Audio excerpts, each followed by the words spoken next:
Usiruke hii video bila kusikiliza mpaka mwisho. Hebu sikiliza nikwambie kitu. Pesa haitafutwi.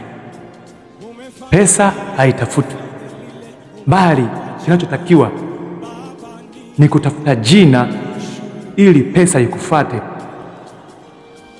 Pesa inafuata sehemu penye jina.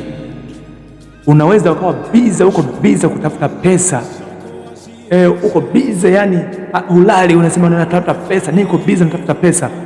Sikatai, hela utapata, lakini utapata hela ndogo ndogo za kujikimu mambo madogo madogo, sio ile hela ya kuinvesti mambo makubwa. Kinachotakiwa, tafuta kwanza jina, tafuta jina na pesa itakufuata.